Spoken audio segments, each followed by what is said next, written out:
too weak or too smart. The Buddha's path to just right confidence.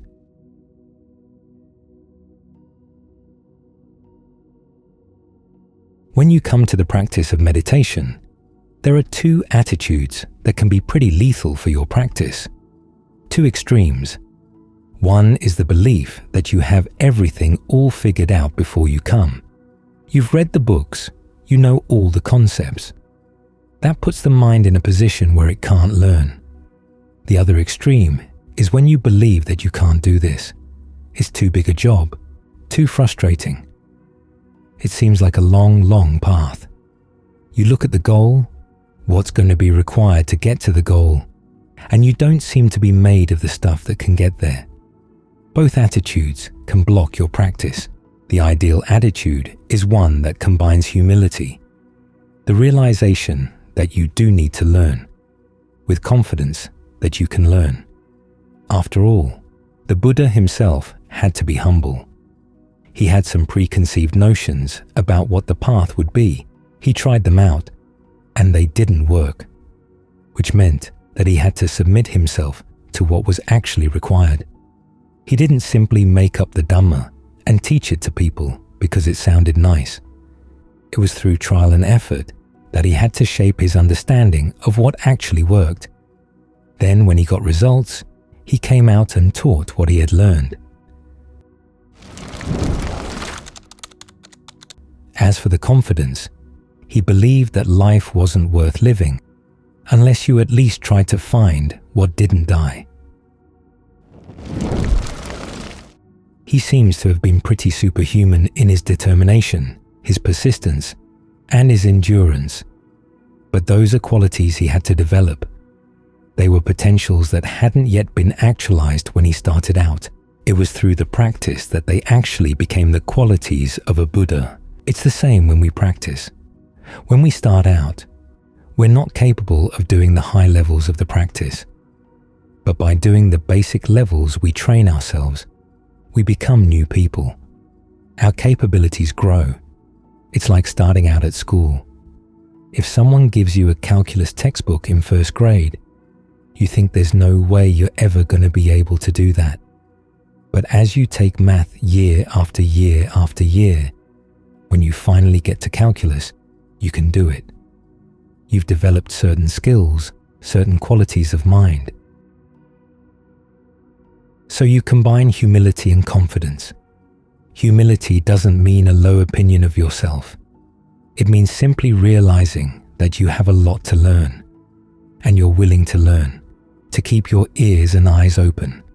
In particular, you have to be open to how things feel inside the body. This is an area where we tend to be pretty ignorant. A lot of our knowledge goes outside. We don't have much of a vocabulary to describe how we feel things inside. That's why it tends to be unknown territory. So come with the attitude that you're going to learn from the breath. This is the ideal combination of humility and confidence, a sense of exploration, the joy of exploration. They're going to be challenges, but you'll be able to do them. They're going to be new things to learn, and you want to learn them. That's the ideal attitude to bring.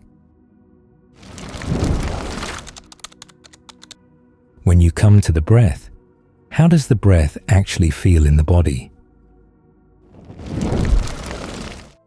The perceptions you have of the breath, how do they color the way you experience the breath? Ajahn Lee gives lots of examples of how to think of the breath. Different types of breath energy in the body. Different levels of breath energy in the body. Breath energy going up. Breath energy going down. Energy spinning around in place. Breath energy that doesn't move but suffuses everything. These are all potentially there. It's simply a matter of sensitizing yourself and exploring, trying different ways of breathing, trying different ways of focusing, seeing what works. When things aren't working, learn to give yourself pep talks. That's what the confidence is for. After all, the Buddha said that if this were a path that human beings couldn't follow, he wouldn't have taught it to human beings. Well, you're a human being, So you've got the basic requisites. You've got a body. You've got a mind. You've got a quality that the Buddha calls luminosity of the mind. It doesn't mean that the mind is already awakened or already pure. What it means is the mind can observe itself. You'll be observing not only the breath, but also the mind as it relates to the breath. And that, in fact, is going to be the important part of the practice. Observing the mind in action. Who else can observe your mind better than you? You've got a front row seat. And you're pretty familiar with the ins and outs of the mind.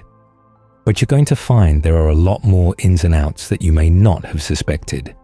But they're there. You'll dig them out as you come up with different problems.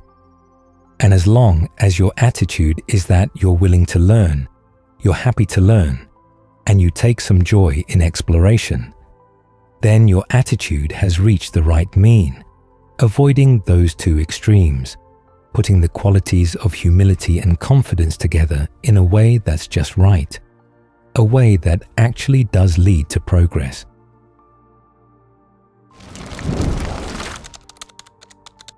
The humility also has to do with the realization we're not here to learn a body of knowledge, a framework of words. We're here to learn a skill. And as with any skill, when you start out, things may not come out so well. But as long as you realize that this is a skill you really want to learn, you're willing to learn from the mistakes and not let them defeat you. So you observe your actions. You can compare your actions. The idea that meditation involves dropping your judging mind is one of the most destructive teachings you can imagine. How else are you going to learn unless you can judge whether one thing is better than another? As the Buddha said, you learn the quality of analysis of qualities, which is the discernment factor for awakening, by comparing things. When the mind acts on this kind of intention, what are the results? When it acts on that kind of intention, what are the results? Which is better? This is comparing, seeing things in pairs. As you get a sense of what's better, then you try something else, and you compare the best results you've had so far with what's new. You find some things that you're going to throw away, or some things that you put away, saying they're not right for right now, but maybe they'll be useful later on. But then you learn some things that really are useful right now. So you explore and compare, explore some more and compare some more. This is one of the functions of mindfulness. If you're simply aware of the present moment, without making any reference to the past, there's no way your discernment is going to develop. You try to notice when you meditate. When the mind settles down, where are you focused? What is the breath like? How do you maintain that? The next time you meditate, try to remember all that and to recreate those conditions again. See if you can bring the mind down more and more quickly. Get to know it better. Like the cook in the Buddha's analogy. There's the foolish cook who just fixes food for his master and doesn't really notice what the master likes to eat. He doesn't really observe the signs of when the master is pleased or displeased, so the cook is not going to get a reward. It's the cook who notices how the master reaches for this, or praises that, or eats a lot of this, and so makes more of that. That's the cook who's going to get the reward. In the same way, when you meditate, try to notice what the mind likes to settle down with, then provide more of that. After all, it is your mind. You get ideas from the teachers, you get ideas from the texts as to what might work. But what's actually going to work for you right now during this session? That's something only you can try out, only you can observe, and it's something really worth learning about. After all, here we are. We want happiness, and yet so many of our actions, so many of our thoughts, our words and deeds create suffering, stress, dis-ease. Why is that? What is it about our minds that we don't know? That should be the most interesting question you can ask yourself. And here, you've got the opportunity to learn, to explore, to figure out the answer. So if you approach the practice with the right combination of humility and confidence, in other words, the ability to anticipate that you're going to enjoy the exploration and you're looking forward to all the things you can learn, that's when your meditation is sure to progress. Humility. Ajahn Suwat often mentioned that one of Ajahn Mun's 2 favorite Dhamma talk topics was the customs of the noble ones, the Aryavamsa in Pali. One of his reasons for focusing on this teaching was something that we tend to miss when we look at the forest tradition from an American perspective. From our perspective, it's a very Thai tradition. But Ajahn Mun got a lot of flack in his day for going against Thai customs, Laotian customs, following the Dhutanga practices, eating only 1 meal a day, eating out of his bowl, living out in the forest. People criticized him for this, saying that he was breaking with Thai custom. His response was that he wasn't interested in Thai customs or Lao customs or anybody's customs aside from the customs of the noble ones. He said, if they're not the customs of the noble ones, then they're the customs of people with defilement. That applies to American customs, European customs, customs all over the world. Only the customs of the noble ones, he said, can keep you on track to the noble attainments. So it's good to keep those customs in mind as we're practicing. There are 4 altogether, but the one immediately relevant to what we're doing right here as we're meditating is the 4th. The first 3 have to do with the use of the requisites. You make do with whatever food, clothing, or shelter you have.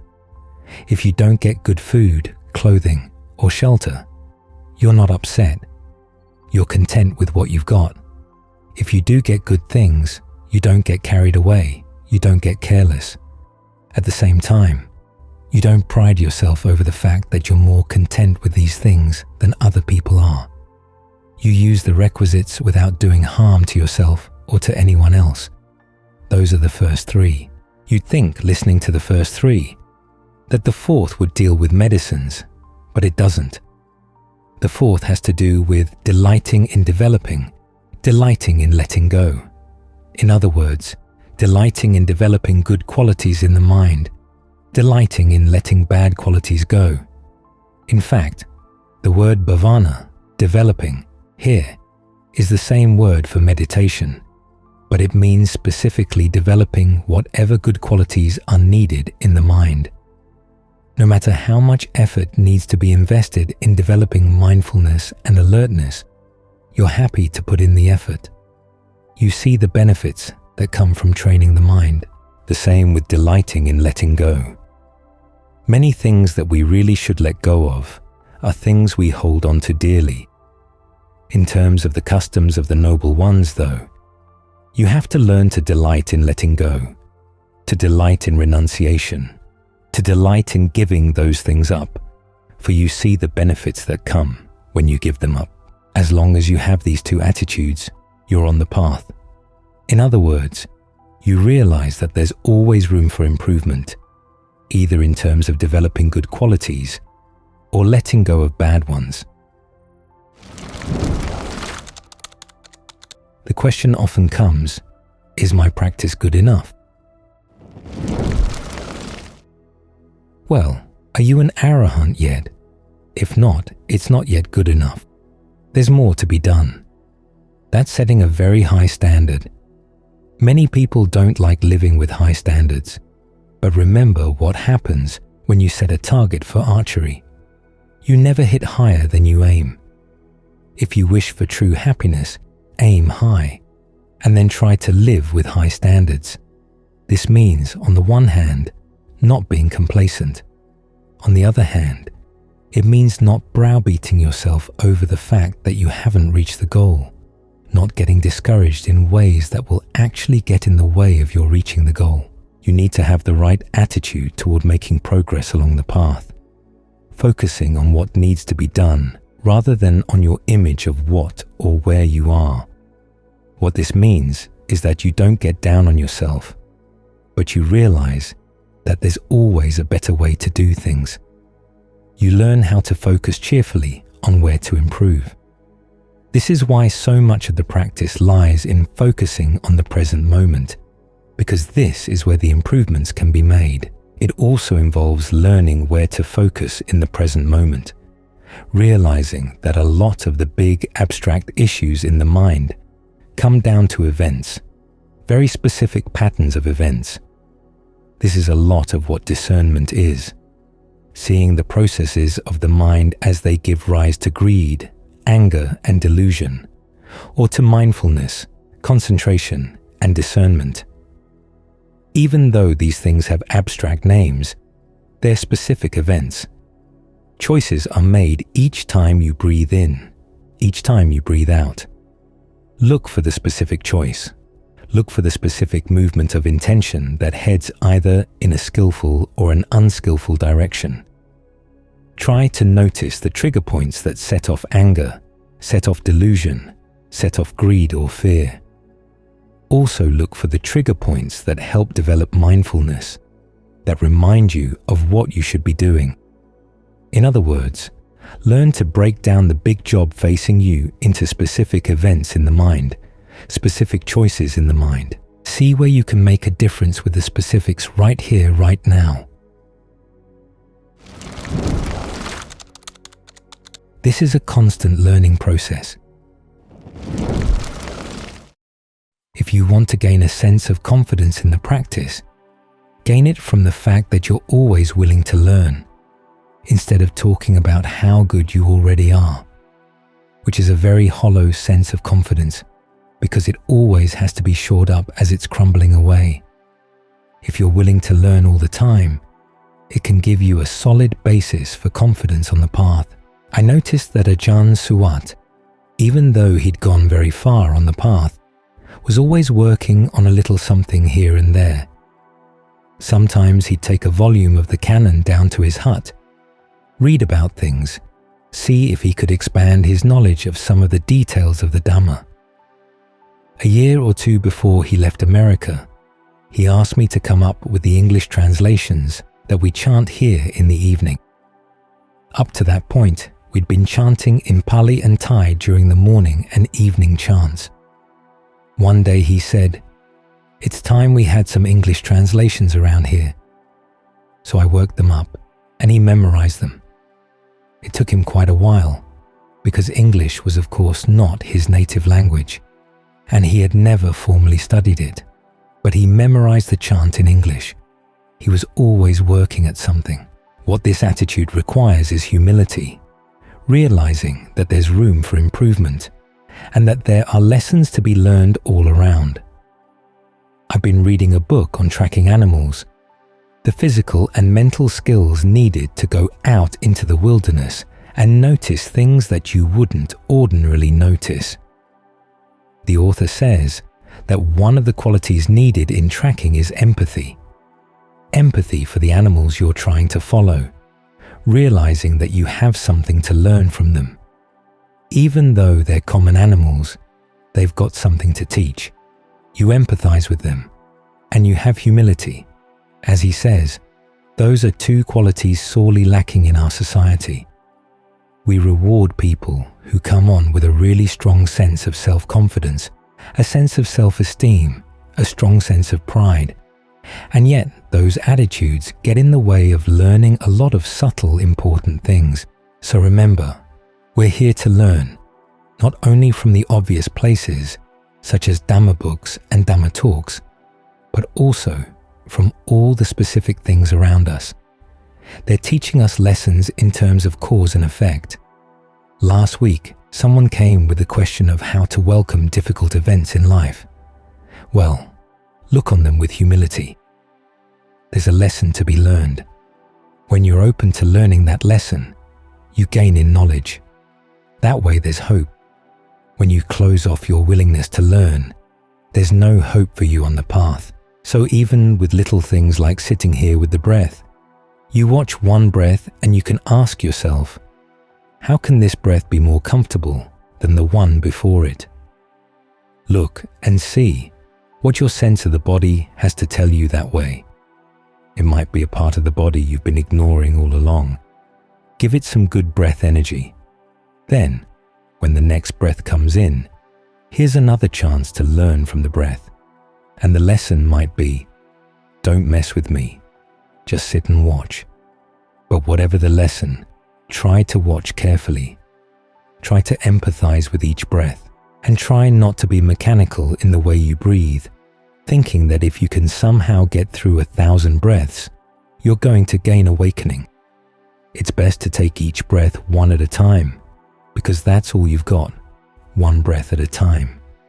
We're not just trying to get through the breathing to the end of the hour. We want to open up and appreciate each breath for what it has to teach us. It teaches us about the processes of breathing. It teaches us about where our blind spots have been. So, approach the breath with an attitude of humility and empathy. Delight in the opportunity it gives you, each time you breathe in, each time you breathe out, to abandon unskillful mental qualities and develop skillful ones. More mindfulness, more alertness, more consistency in the way you make an effort in the meditation. Several skills are involved here. In addition to the attitude of empathy with the breath and humility in learning the Dhamma, there's also an ability to break down the larger issues in this recalcitrant mind of ours into smaller ones.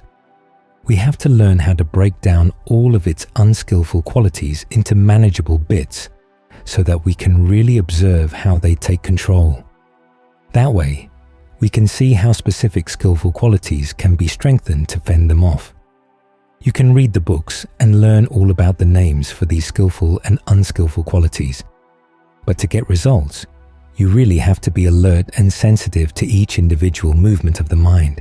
This is where the humility lies. Because a lot of time the lessons we're going to learn are the lessons that come from little things. A few days ago, I was in a Dhamma discussion in Laguna Beach, and we got into the first precept, dealing with ants and termites. After a while, someone made a sarcastic comment. Gee, what a profound Dhamma discussion we're having here, talking about ants and termites. Well, that comment misses the whole point. The way we treat ants and termites is very important in our practice. It's in how we deal with the little things that spreads out and influences how we deal with the larger issues. If you learn to show respect for ants and termites, it means you can learn how to show respect for other things as well, little things that you wouldn't anticipate. There's that classic story about the Buddha during his quest for awakening. He had attained all the states the teachers of his time recommended, but he still wasn't satisfied. He had tried years of self-torture, but hadn't gotten anywhere. He was at an impasse.